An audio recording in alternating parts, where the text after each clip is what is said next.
Hey, everybody. Rick Bassman up here in the wild. Okay, stop. Let's stop, John. Stop. John, what is that noise? We cannot do this again, man. We're not going to do this Yeah, again. there's a little bit of crackling. Let me see here. No, it's not a little. It's a lot, John. We cannot do this again. We will not do this every single fucking show. Sorry, Tyson. No, that's all up, baby. We're good. Not hearing it now. Are you hearing it now? I'm not hearing anything. You guys sound super clear. Now. Good. Yeah, we had a yeah. Good. We're good. Yep. Okay. Yep. All right. And here we go. Hey, everybody. Rick Bassman up here. I'm with my friend Tyson Kilmer today. Normally, I do this long, drawn-out intro, but Tyson's a little tight on time. I thought we'd get right into it. Tyson's a guy that's really known to me in my world. How you doing, first of all, man? It's good to see you. I'm great. Thank you so much for having me. It's a pleasure to be here, and I'm looking forward to doing this. I'm super happy for what you have going on, and let's get into it. Awesome. Thank you. You know, we were talking off camera or off record before we recorded. You know, people that watch the show know that I get like pretty deep with people and can get uncomfortable. And I asked you, I go, you know, what can I ask you? What can I not ask you? And you said, dude, there's no limits. And I love that. I appreciate that. So let me dive with probably the hardest question anybody will ever ask you. I know that you are the dog trainer to the stars, and your resume is insane, man. It's crazy. So here's the biggest question, hardest question anybody will ever ask you.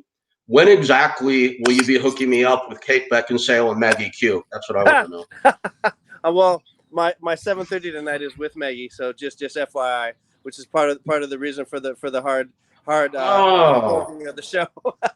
All right, so your answer is you'll be hooking me up with her an hour and 9 minutes from now, is what you're saying. We can FaceTime, baby. Beautiful. FaceTime. That's what it is. Yep.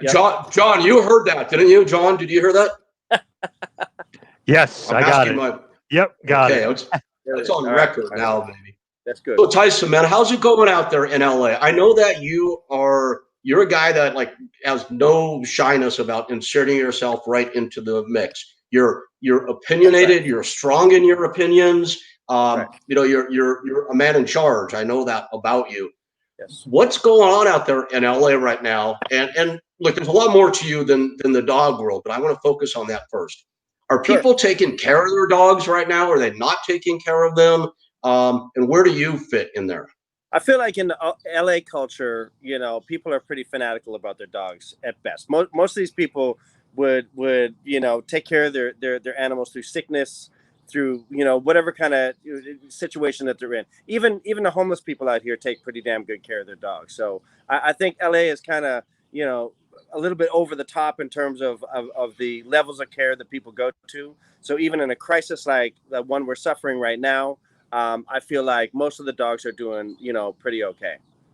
Oh, good, man. I'm glad to hear that. You know, from my vantage point where I live up here on Maui, it's like I'm pretty isolated as it is, and this whole COVID thing where they're saying shelter at home, it's making it like socially acceptable to be isolated now, which is great by me. Which is wonderful. It's a wonderful. I love it. Yeah, so do I. And it seems like a great excuse to spend more time with my dog. So I hope that's what's happening. Absolutely. All that's exactly over the world happening. right now.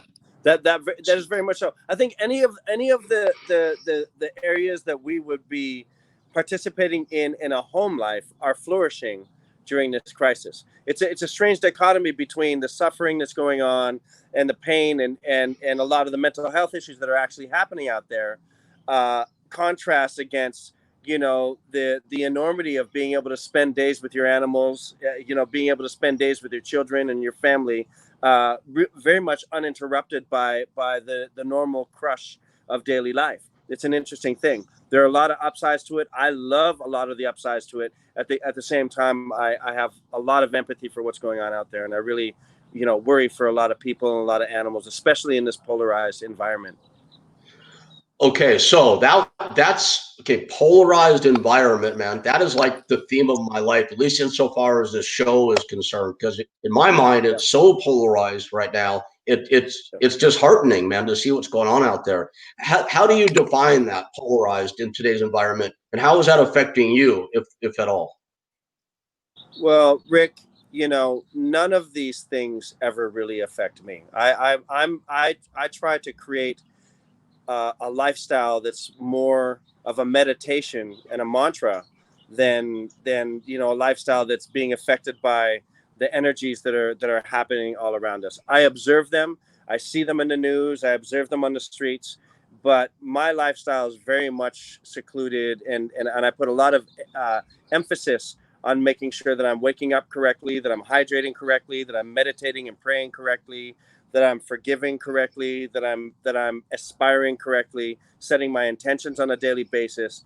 And so, you know, I'm in heaven at all times for the most part, and that's a life choice for me.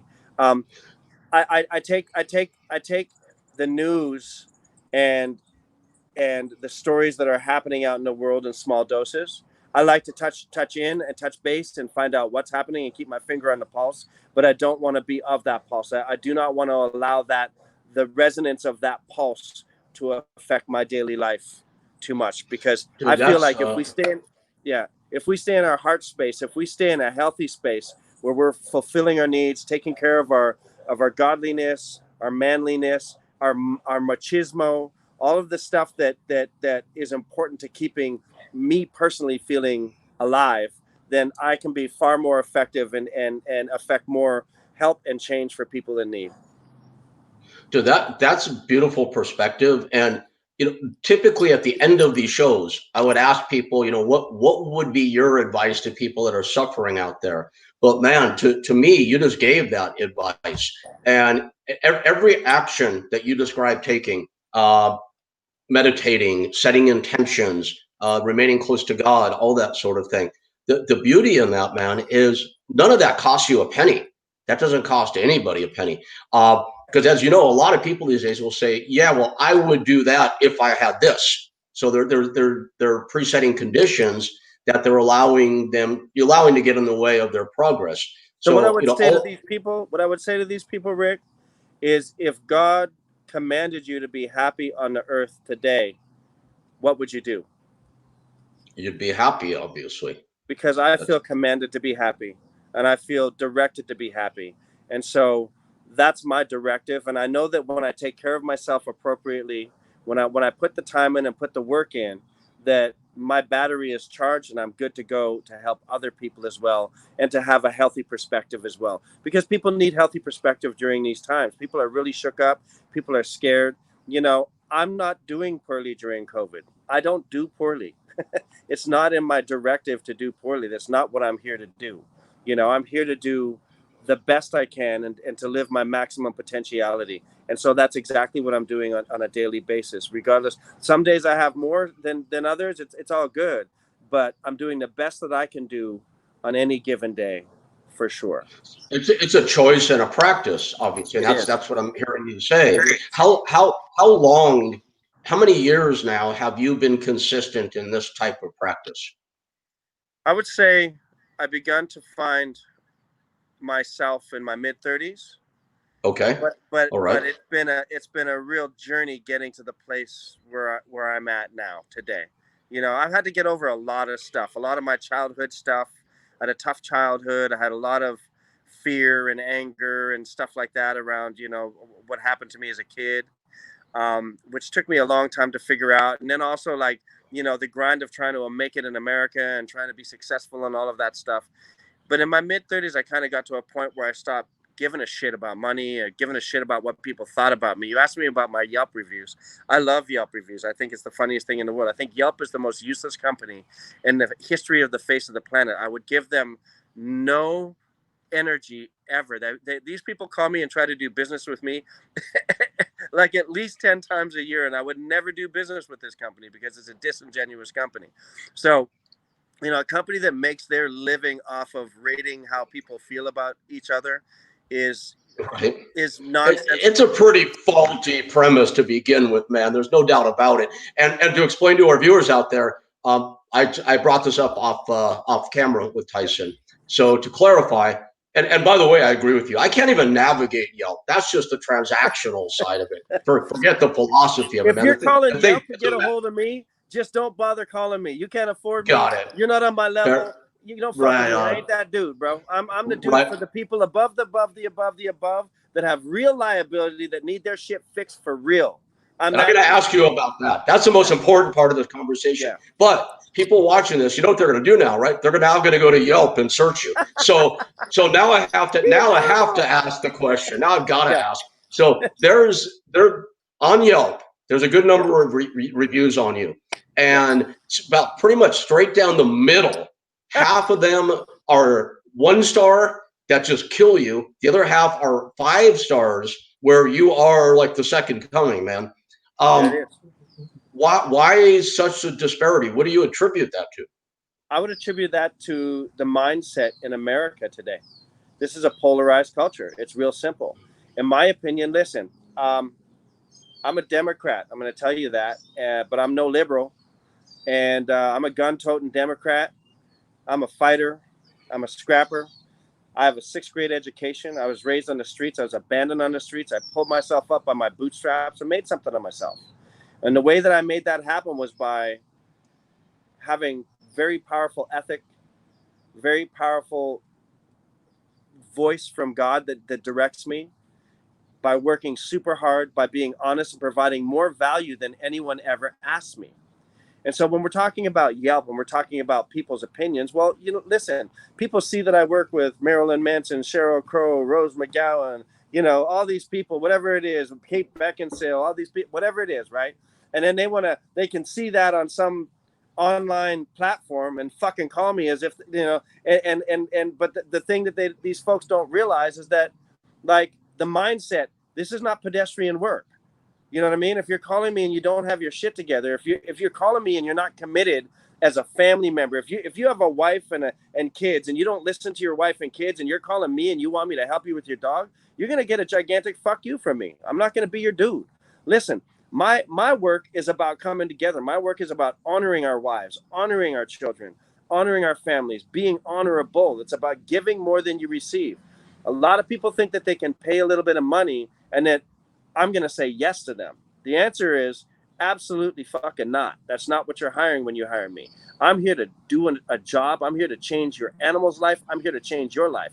However, your animal's life cannot change if you're unwilling to change. And unfortunately, there are a vast amount of people out there who feel like they can just pay somebody to fix their kids without fixing their parenting first. And so those people run up against a little bit of a brick wall with me because I don't suffer fools well. And I'm not into, I don't care about the money. I care about who you are as a human being, how you approach me. I care about whether the amount of time and energy that I'm going to put into you is worth it, whether it's worthy, whether you're really going to do something good with it. And if I feel you're not, I'm going to be honest with you. And I think sometimes that honesty is a little much for some folk. However, for folk who are ready, for folks who show up with their hat in their hand, with their heart ready to work and really ready to dig in and look at themselves in the mirror as a prerequisite to just asking their animals to change on their own. A lot of people want their animals to change, but they're not willing to change. You see what I'm saying? And so for those people that come through with their hat in their hand, that's it. Our dogs aren't going to respond unless it's us first. I understand we call it the gift of the dog, Rick. The gift of the dog means that the dog forces us by acting up in areas where they perceive weakness in our personalities. This is what happens.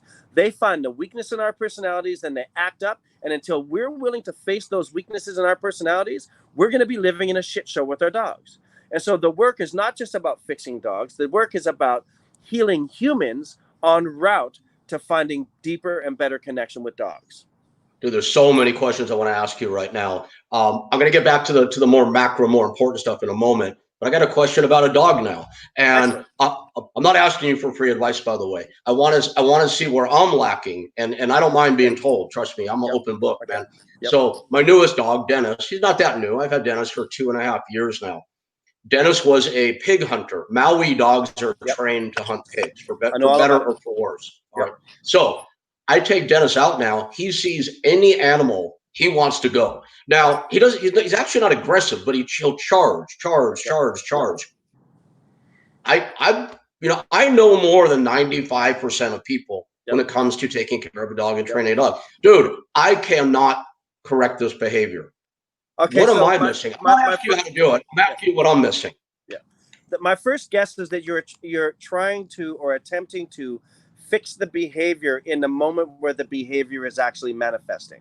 Am I wrong? That's correct. So no, you're not. You'll take the dog in front of a pig or another animal, and then you'll want to fix that behavior there.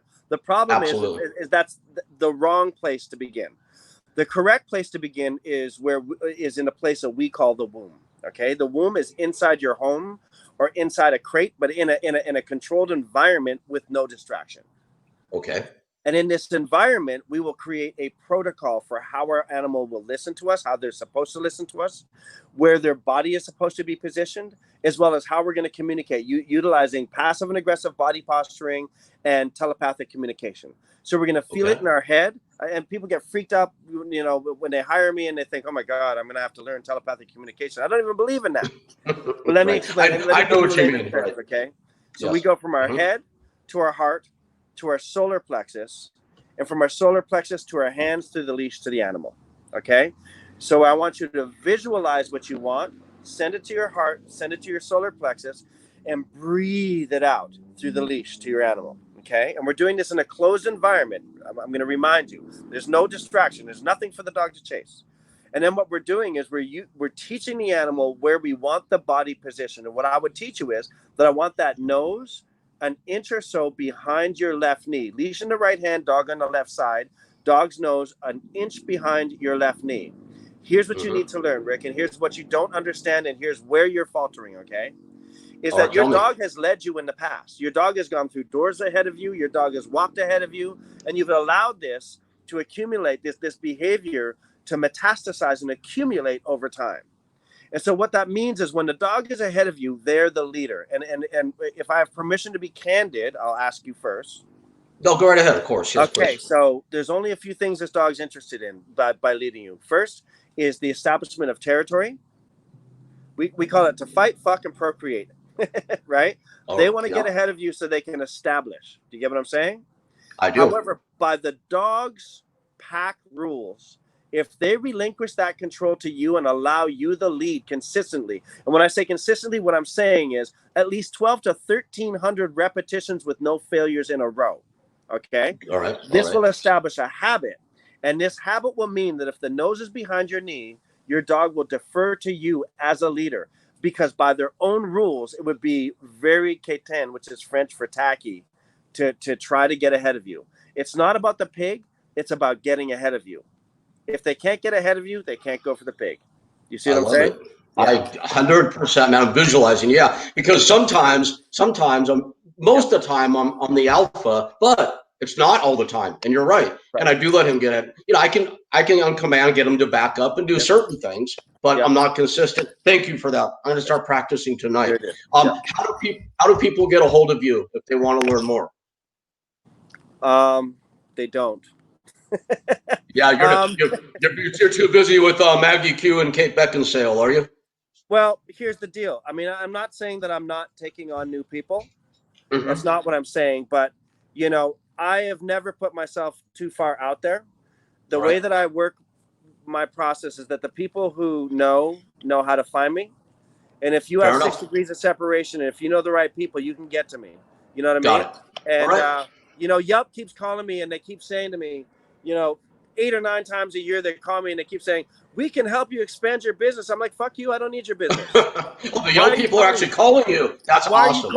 Why are you cold calling? Just stop cold calling me. I don't want your business. That's fantastic. You know? Give me the worst ratings in the world. They'll still call. They'll always call me because they know the value in what we're creating. We are raising animals that live free of leashes. We are raising animals that are fully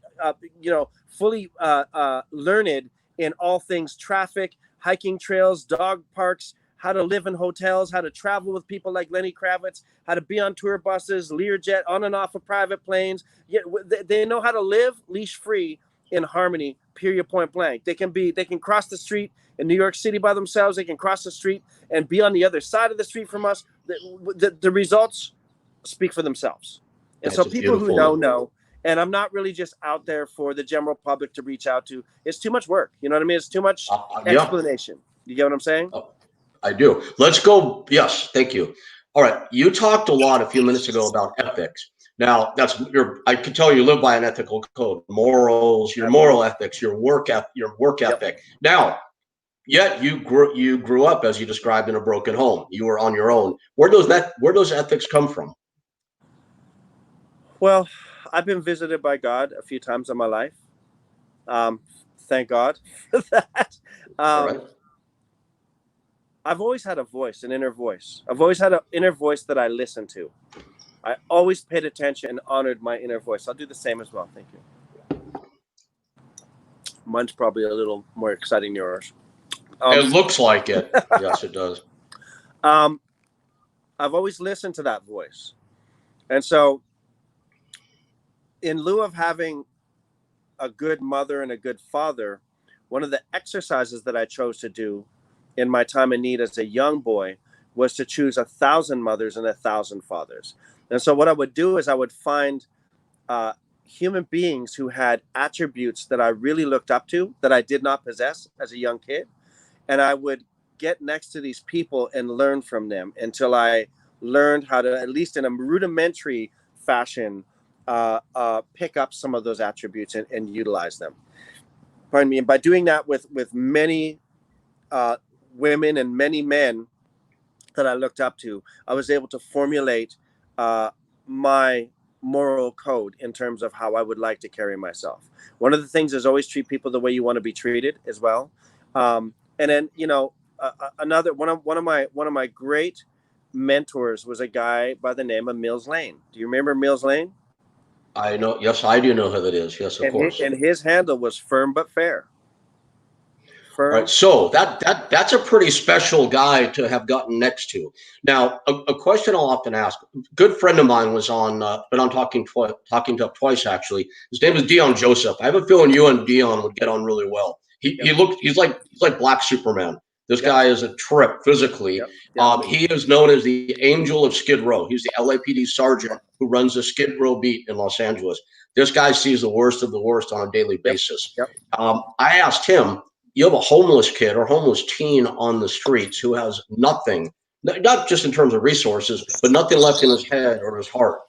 He doesn't have the wherewithal to get next to a Mills Lane or to get next to a Tyson Kilmer or even a guy like me. Where can someone like that start, man? I asked Dion that question as well. There's a rescue mission right down the street. There's some very solid, influential people there. The door's open to anybody. I'm like, great. That's a great place to start if you're a kid on Skid Row.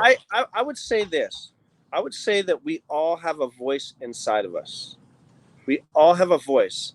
I believe the best place for any of us to start, I can tell you where I started, okay? I started by making a decision to be of service, whether it served me or not, as a child, to be of service. That was the first choice, getting started. I'm going to come back to that. Go ahead. Yes. Yeah. All right. Go on, please. I want to remember that and come back to it, but go on, please. Yeah. Oh, John, looks like we lost our connection. Did we?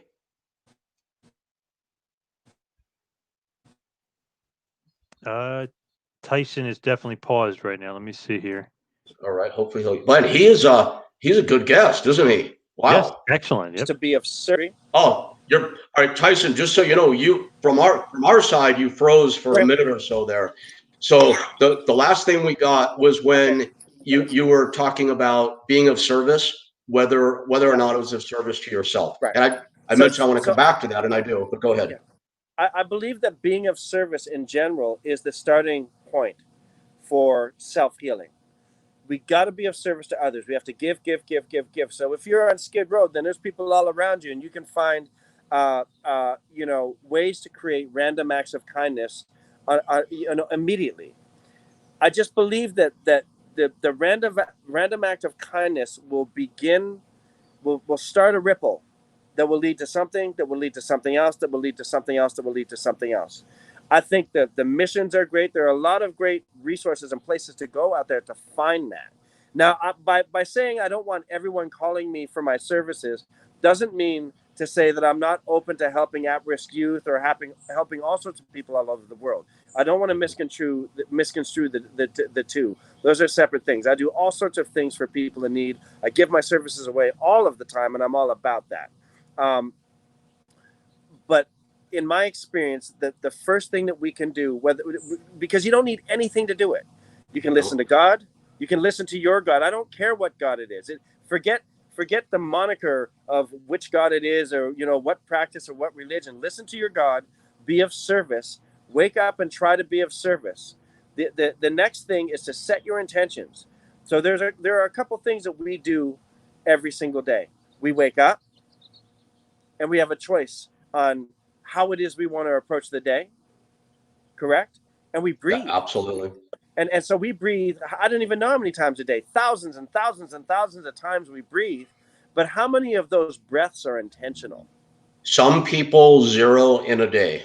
Absolutely. Right. Most people 0 in a day. Conscious breathing is a hell of a beneficial practice. Right. And you're right. You can be in a hardcore prison in Bangladesh and still do that. You don't need anything to do that. You're absolutely right. I used to travel a lot to Cuba back in the 80s and 90s for work.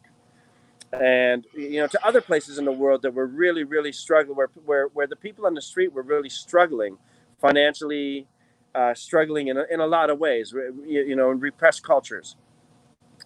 And so the one thing that I realized on my trips to Havana was that the people on the street were so much more friendly than my neighbors back in Miami.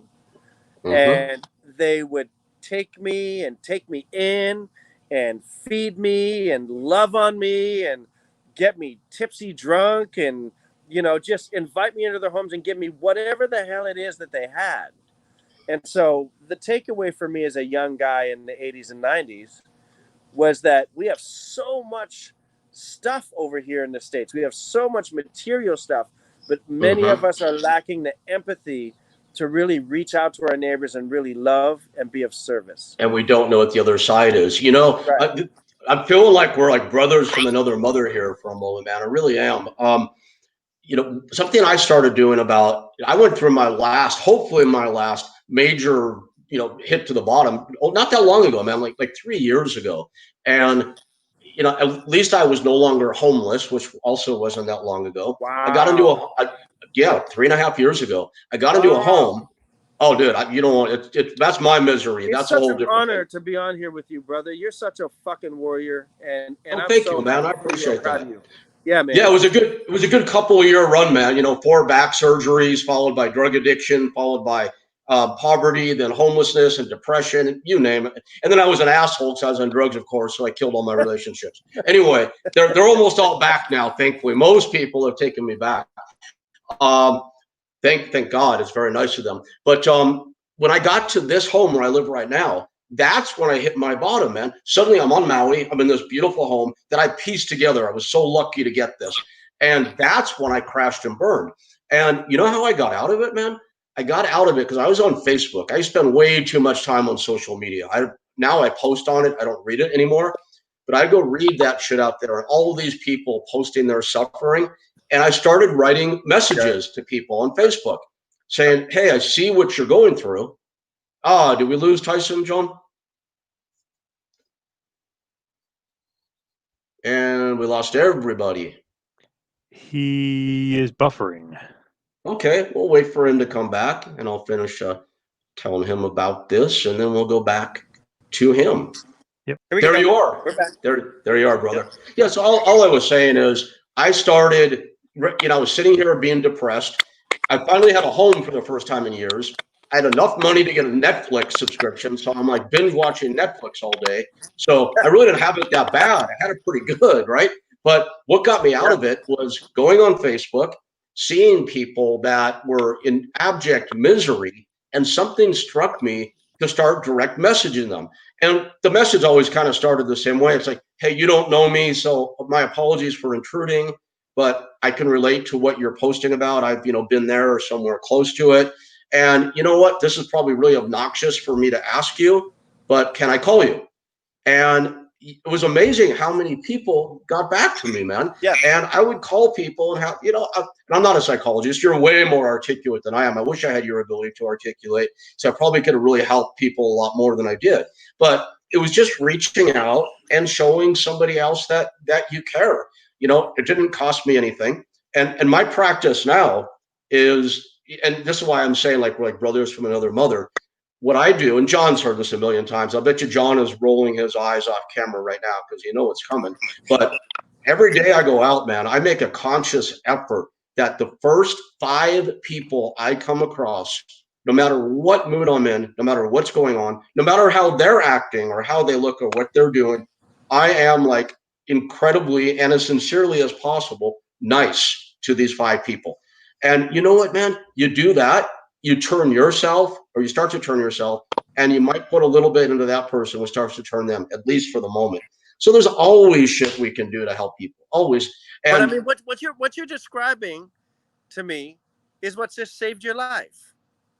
Absolutely. And another thing that you're describing to me, because there's a lot of negative press around Facebook and these days. Oh God, yeah. And but what you're just describing is how you use that tool in such a, we could be Russian hacking, we could be doing all this disinformation stuff, or we can be loving our fellow neighbors.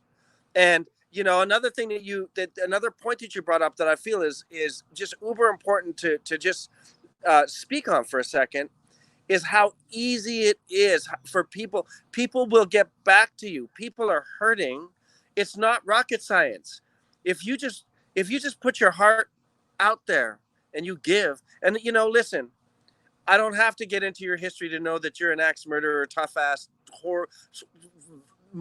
uber tough human being.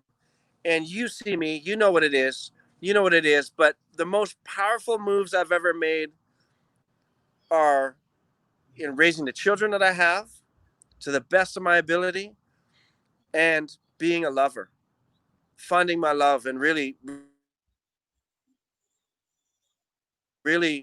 pushing that love. You cut out a little bit again. We got I heard you talk about the accomplishment of raising your children, and we lost you right there.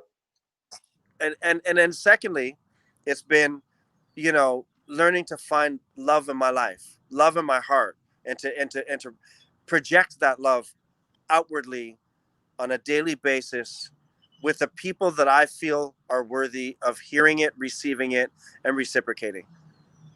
All right, so let me challenge you on that. How do we define, and I love it, I'm right there with you, man, so I'm agreeing, but the challenge is this. How do we determine who's worthy and who's not worthy? So worthy would be, from my standpoint, this is just my personal opinion, okay? Mm-hmm. For me, yep. it is somebody who is capable of being cognizant of the energy that's coming at them. Okay, because if not, then they might have some other steps or processes to go through to become cognizant of it. All right. I don't need somebody to give me love back per se. I give a lot of money away on the streets. I struggle to walk past or drive past people in need. That's a struggle for me. So I find myself giving, a lot, to my standard. But there are also, there are categories of people in need out there. There are like millions of categories of people in need. And so what I do is I choose categories that are fulfilling to me to participate in. So I've got people who are in real trouble with their animals, whose animals may lose their lives. Now, it doesn't matter whether they're rich or poor or in the middle or whatever it is. All that matters is, are they cognizant and capable of receiving my love to a positive conclusion?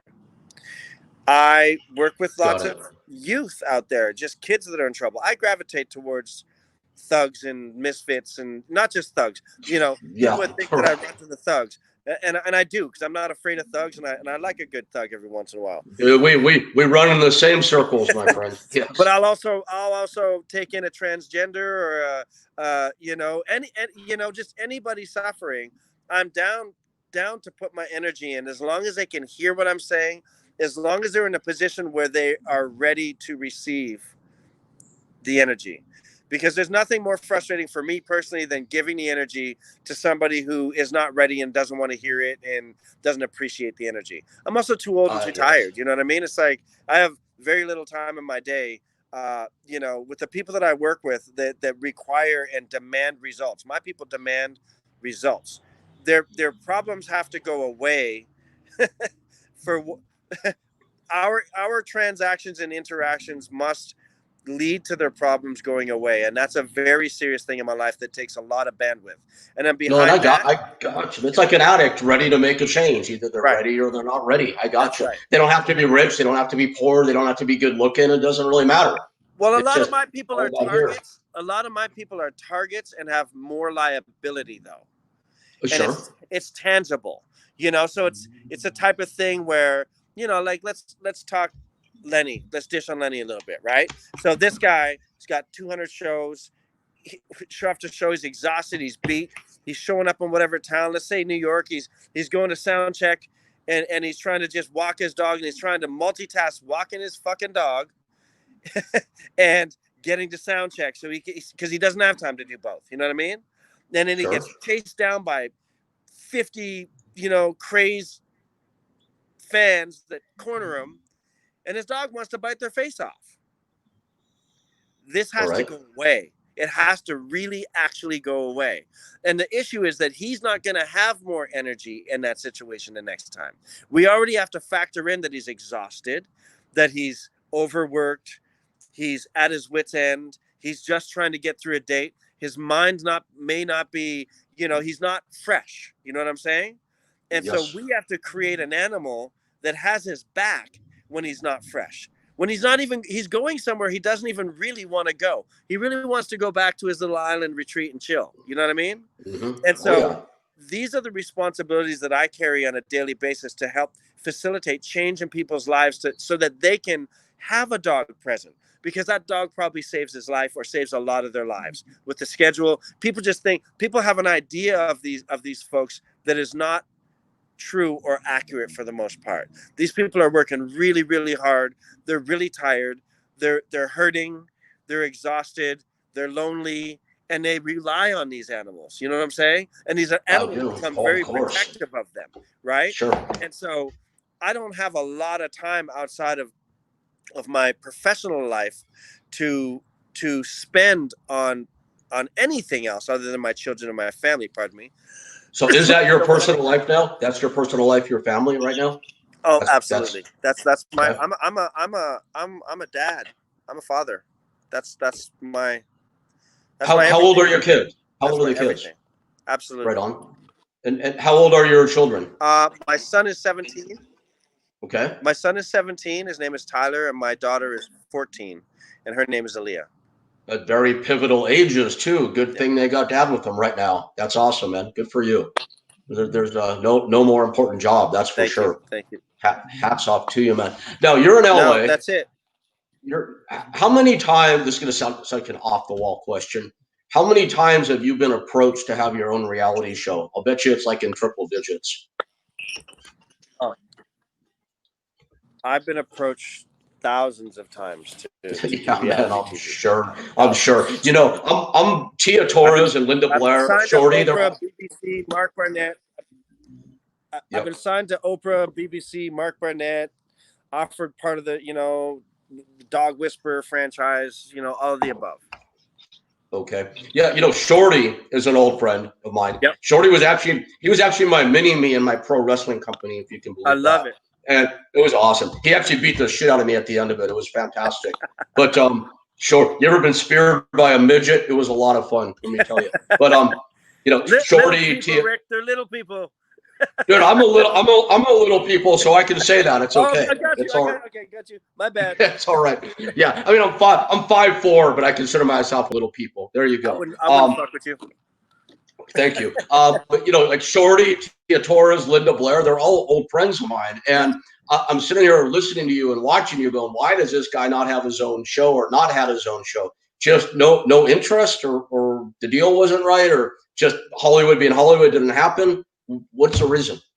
So I feel like Hollywood does its own thing. It does this thing that it does, you know. And I've looked at the media out there, you know, like I could have done the Dog Whisperer thing. I could have done that. I could have done a number of different things. I could have done, you know, the things that are out there don't really interest me in the way that they're being perceived. You know, I believe that there is a dramatic over maternalization when it comes to raising kids and dogs right now in America.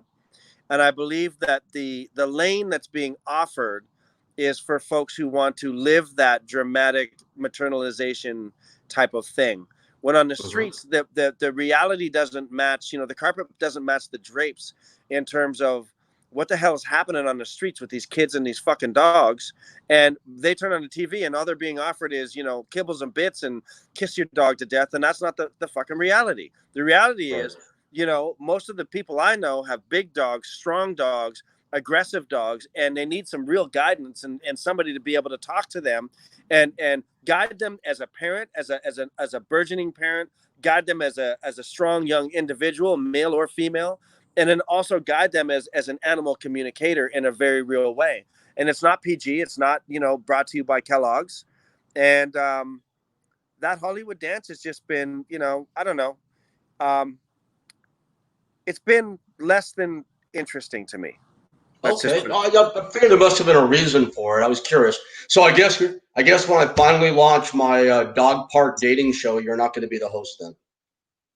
Listen, it depends on what you're talking about. If we're talking real talk and we're giving people real takeaway information and we're reaching the people that I think, are listen, let me throw something at you. If we go online in the dog space and you start listening to, many of the advocates out there, they're going to be telling you that, pit bulls are misunderstood. All they need is love and blah, blah, blah. And, these dog fighters and gangbangers are destroying them for everybody. And they just want to present a macho image. That's a bunch of crap and it's a bunch of bullshit. The truth of the matter is the pit bull is being rescued mostly by middle-aged, empty nesting women who are out there rescuing these animals and loving them to death. They're bringing them in to fill a space or a void in their lives. Absolutely. And these dogs are not being trained appropriately. They're not being disciplined. They're not being corrected. And a lot of these dogs are going on to create carnage in our societies. And when we go down to the hood and we work with at-risk teens, they don't have these problems with these dogs. If I go out and to Port Hueneme and start dealing with the military people out there, they don't have these problems with these dogs. None of the people that I know have these problems. These are the kids that are actually putting the work in and creating dogs that can be presented. And so, the message and the memes that are being bought into online as well as in Hollywood, in my opinion, are leading people 180 degrees polarically in the opposite direction that we need to go with our dogs. And I know this because my dogs are free. I know this because my dogs don't fight. I know this because the animals that I bring in have mega $1 million lawsuits on them for human maulings and become teddy bears that my daughter lives with. And so I understand the process of getting it right with them. Unfortunately, the level of information that's out there for the masses is not accurate and is not leading them where they need to go. They cannot watch a lot of these programs and get any real takeaway. So what I would ask you is, if you're watching Pitbulls and Pearlies or Shorty or any of this, would you actually be learning anything that you actually need to learn if you're preparing to rescue a pit bull and live with it in a home with children or a home close to children? Are you learning? No. Right. No, but I have to say this before I just say no. Sorry to interrupt you, but because they're all friends, because I appreciate all of them, I do have to say this. Yep. Will you learn that from the shows? Absolutely not, because that's not what television is all about. And I figure that thinking ahead to what your answer might be to why you didn't do a show, I thought that might be it, because it's all about hitting beats and creating drama. You and I both know that. But behind the scenes, if you know Shorty, if you know Linda, if you know Tia, Kyle Schwalb out in the valley, I'm sure you know Kyle. These people, they do know what they're doing. There's no doubt about it. Yep. It's just not seen for the rest of us to consume on television. So the question is, what is the need out there? And is television fulfilling it? And the answer is absolutely not. Oh, and God, no. It's an entertainment form, man. Of course. So I'm not here to entertain you, brother. I'm here to save fucking dogs and save families. That's what I'm here to do. And so that's what I'm doing. And so that's why I don't need every Tom, Dick, or Harry calling me. I've got the top of the top calling me. It's all good. People who know what they need and are ready to get there and ready to really do it. This dinner that I'm about to have with Maggie, check this out. People talk about celebrity clientele and that's, fine and well. What I've been able to establish in Los Angeles over the last 25, 30 years is the right celebrity clientele. The people who actually advocate for animals powerfully, globally, and actually put their money where their mouths are, and really show up to do stuff. We do projects all over the world saving dogs, and nobody ever hears about it. And that's fine. I'm cool with that. That's kind of the space that I live in. Now, if TV wants to come to me and make something that's real, that's really about doing stuff, and we can cross-collaborate, at-risk youth, homeless people, people in prison, these dogs, people without jobs, then you can come talk to me about that, and we can talk about doing something real. When Hollywood comes to me with that, then we'll talk about that. But until then, I'm going to be over here doing what I do. Oh, dude, that's awesome. That is awesome. So I guess dog park dating is not for you, but that's okay, man. But dude, come on, man. You've been to Laurel Canyon Dog Park, haven't you? I started my American career in Laurel Canyon Dog Park. Dude, I have met so many women at Laurel Canyon Dog Park that I ended up going out with. It's crazy. Just a dog park dating. It's a great show, just not for you. That's all. Can I share something with you? Absolutely. I went to the same dog park, but my only goal was to meet people in need with their dogs. That's good. It's bought me 9 homes, brother. I don't know where your path has led you. That is awesome. I went there so my dogs could have fun. That was my objective. The woman thing was an extra added benefit. That's all. I know you're soul, brother. I know how good you are and how sweet you are, and that is a wonderful magnet for. No, it's just a funny thing. That's all. Yeah. I used to produce reality shows, and I would tell people, like at Mark Burnett, I go, I've got a 3-word pitch for you. Easiest show ever to understand: dog park dating. Anyway, enough of that. Let's get that out of the way. Did I tell you about the Bully Project that is like occupies half of my life right now that I work on? I don't know if I even told you about that. I have this little group that I formed called Bullies Angels. And, being an entertainment guy, I always have to have an entertainment sort of reference or angle. So I'll send you the logo. It's really cool. The logo is four women in silhouette, like the old Charlie's Angels. Yeah. And then they all have their pit bulls in silhouette. And it's Linda Blair, you know who Linda is, of course. Yep. And it's 3 other women in different parts of the U.S., one in Missouri, one in North Carolina, one here in Hawaii, that all have big land-based pit bull sanctuaries. They're not at-home foster rescues. These are people that have invested a lot of money in land and built this structure. And every single one of them is barely hanging on by a thread. So what I do is I engage with celebrities like the type you're talking about, who are really into advocating for bettering, in this case, bettering the breed. It's just all bullies.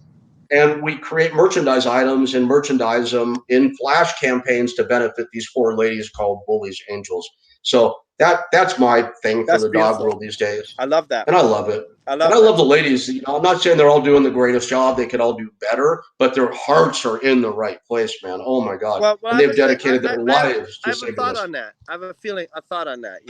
I say this all the time because, the majority of the work that I've done over the last 30 years in Los Angeles has been female empowerment around women who have rescued and are really struggling with these dogs and need to find voice, find their strength, attain respect from the animals and learn how to create an infrastructure that will maintain that respect, And so one of the things that I say is that, it is mostly women that I'm seeing based on my case study that are struggling with these dogs for the most part. But at least these women are out there fucking saving them. They're out there saving them. Most of the dudes aren't doing that. It's 90% women in this industry, man. So the right where you are, Lisa Arturo's, the Stephanie Dravens, all of them, of course. And so the maternal thing is a beautiful thing that opens the door, but we have to come with some paternal stuff behind that in order for the animals to truly make it, in order for them to have a million heart signs around them, and for them to be in positions to really become community advocates for their own breed. You see what I'm saying? They have to be good. Absolutely. They have to be loving. They have to be forgiving. And so that's where I come in. I facilitate that type of work. See what I'm saying? So I think that's beautiful. I would really love to see a powerful merge between some of these groups and some of the work that I do for folks that because hanging on by a thread should not be the way it's going. No, it shouldn't. And Matt, I would love, if you're cool with it or open to it, I'd love to talk with you about this offline sometime for sure. Like when I'm back out in California, maybe we can take a ride up to Linda Blair's and spend a couple hours and chat on the way there and the way back and whatnot. That'd be really cool. Listen, what I'd like to do first is I'd like to show you a pit bull that I'm placing in a home, so you can see, you can meet this animal, and you can see what this animal has acquired in terms of education and healing as a prerequisite to being homed.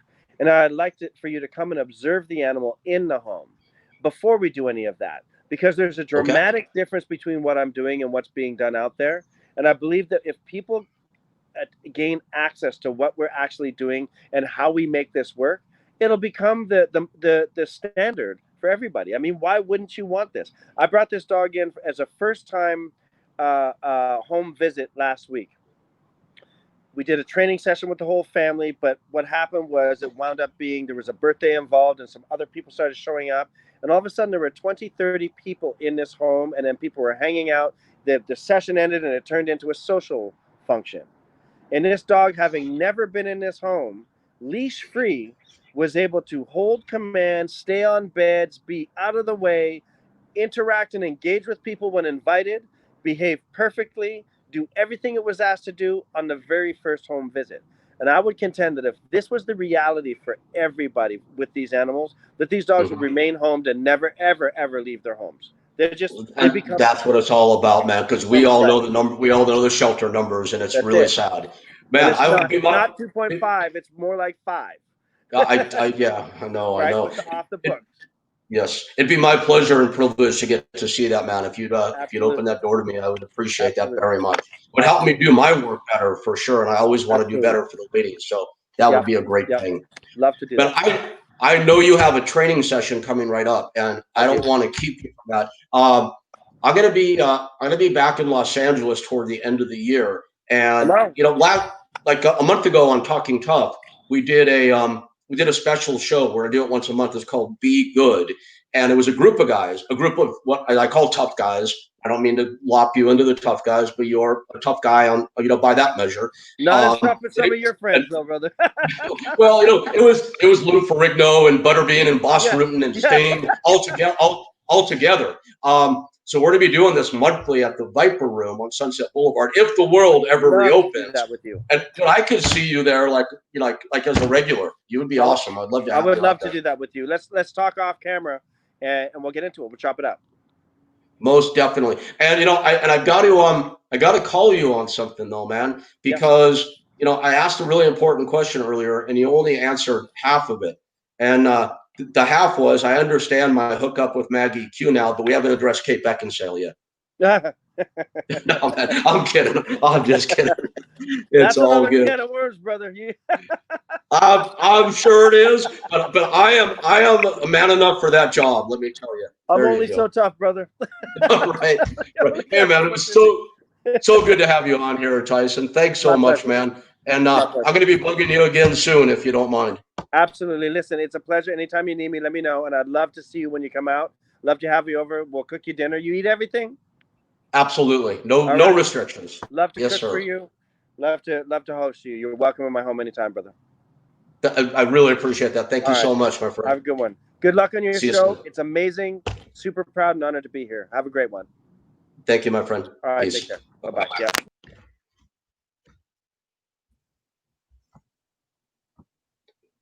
John, you still there? Yes. All right, man. Why don't you show me your face for a minute, my friend and stalwart producer? Actually, camera is not working right now. That's all right. Wow, tech issues on Talking Tough. Who would have thought that would ever happen, right? Dude, I like that guy, man. That was.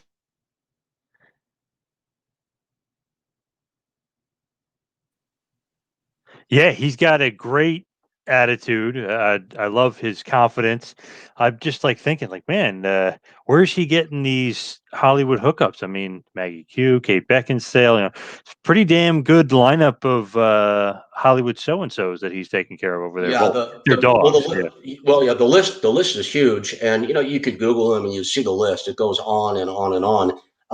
He doesn't name drop too much, which is a good thing because that can be obnoxious. It's a big list, and I've known Tyson for maybe 10 years, but I don't know him well. Most guests I do. I don't know him that well, but I know that pit bull world, as you know, and he has a big reputation in the community as being very, very good at what he does. So that's where that celebrity list comes from. I'm sure it's word of mouth. You know how that goes. Yep. Screw Yelp. Yep, I agree. Through Yelp, right? But beyond all that, man, beyond the dog stuff and his training and the celebrity list, which is really cool, dude, I just really dug his philosophies on life. For a moment there, when he mentioned Democrat and then conservatism, I was afraid he was going to the political side, and you probably felt me getting ready to I don't want to say shut that down, but gently interfere and divert. But to me, it was just more of a foundation about who he is as a person. I just really dug his philosophies on life, how he operates, and if everything he professes is genuine, and I believe that it is, I'm not challenging that. Then to me, that's what he described to me as a recipe, a successful recipe for living. Yes, no doubt about that. And that's interesting. Kind of, I thought he was going to get political for a second too, because he said, "I'm a Democrat, but I'm not a liberal." And then he was kind of going. I was like, "Uh-oh," might have to, but then he curtailed that. I mean, that wasn't going any further. But you never know. You might get another Bernarski on here or something where he's going to go crazy with politics or something. But it's inevitable. But Tyson was great. Yep. Hopefully we won't have that too much or too often. We've done a pretty good job of avoiding that so far, I would think.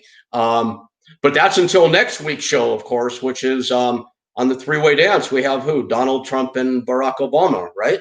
Yep, should be a good one. That should be a lot of fun. Yeah, might be okay. God, could you imagine? Did you ever hear that podcast that Obama did in Burbank a few years ago? No, what was it? Was it with Mark Maron? Was that who? Yes, that was it. That was it. Mark Maron. Yeah. I know. Dude, I never listened to it, but I was shocked that Maron got him on. I mean, I know he had a popular podcast, but I was just shocked that he could, pull some strings to get Obama. He didn't. He didn't, man. You know what happened is the White House reached out to Mark Maron. Really? Wow. Yes, and when they first got the call, they thought Mark and his producer, they thought they were getting ribbed. Why wouldn't they think that, right? Yeah, I would too. Yeah. Yeah, exactly. And then you got to listen to the podcast. Not only, what's even better than the podcast itself is the episode before that when he describes how it all went down.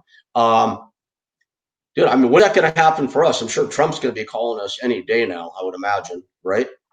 Hey, I once reached out to him not that long ago, and through his campaign, I said, "Hey, want to do an interview, but strictly about wrestling." They did write back. Obviously, it never happened, but they did write back. They wrote like a really nice email back, and I was just shocked because normally you just get ignored or they delete it or whatever. But I was shocked they actually wrote a really nice email back saying, "No, you can't do that," and they're strict on media. All this type of information I probably don't need to explain, but obviously it was a no. But I just thought it was funny that they actually emailed me back. Oh, dude, props to you for having the balls to even make that outreach. That's really cool. Oh man, that would have been great. You never know, man. The thing is, I got my job at Disney 30 years ago by reaching out to the CEO of the company, Michael Eisner, who I didn't know. You never know what's going to happen.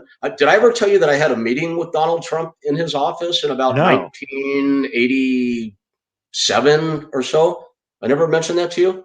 I was a football and basketball agent at that time, and I had 3 players from the Denver Broncos that I created an entity around called the Three Amigos. And if you're not the Steve Martin Short movie, obviously, but it was a football entity. If you're a football fan, hardcore football fan, you might know it. But back then, it was a huge, huge deal. And we went to New York because one of the guys I had booked to host Saturday Night Live, and we were there doing a national Taco Bell spot, Three Amigos, Taco Bell. And that's when Art of the Deal, that book that Trump first put out, was a big deal. And I contacted his office and I said, "Hey, I'm going to be in town with the Three Amigos, and I wonder if we can have a meeting with Mr. Trump." And whoever answered the phone, I don't remember now. So first I wrote, and it was all letters back then. I actually sent a letter because there was no internet. So I got a letter back, what's it about? I called. I said, it's just, I know he's a football fan and we're going to be there and it's a cool thing. And I thought maybe he'd have a few minutes, he'd say hi. So they booked a meeting. And I went into this meeting with Vance Johnson and Mark Jackson and Ricky Natil, the three amigos, and we were in his office for about 15 minutes. We exchanged some pleasantries. We talked about nothing, and that was that. So, dude, you never know, though, until you try, right? Yeah, that's awesome. Pretty cool that he agreed to do it and hang out with the three Migos. But you're right. You never really know. You just got to throw it out there. I mean, there's been some other ones where I've thrown them out there and if you get torched or ignored. But then, there is one instance where I did get a call because I emailed this person and it was a call from like one of their minions who was actually a high ranking position himself. So it was almost like demeaning that this top guy made somebody else call me, and that guy's position is like it made no sense to give me the call. But like they were like grilling me on like, well, I'm asked for the interview, all this other stuff, and I was like, well, can I get the interview? They're like, no. I was like, but it was worth a shot. It's always worth a shot. Dude, you never know. I've gotten a lot of places by being willing to ask, and a lot is in how you ask, also, of course. But it's always worth a try. Oh, and I have to qualify, of course, that whole Donald Trump story. That does not mean I am a Trump supporter, but it also doesn't mean I'm not a Trump supporter because, as is usual, on Talking Tough, there's no politics, and I don't even want to say. So I figured I had to say that for the record. Better there you say have it. Sorry on that one. Yep. Yeah, whatever. I don't want to open that can of worms. Definitely open the Kate Beckinsale can of worms, but not the Trump follower can of worms. There you go. Nice. That's a good can. Good can open. Absolutely, man. All right. Well, that was cool, man. Thank you, John. Appreciate it as always. And I think I'm gonna go play with my dogs now. I know it's 10:21 p.m. your time, so as usual, I've kept you late.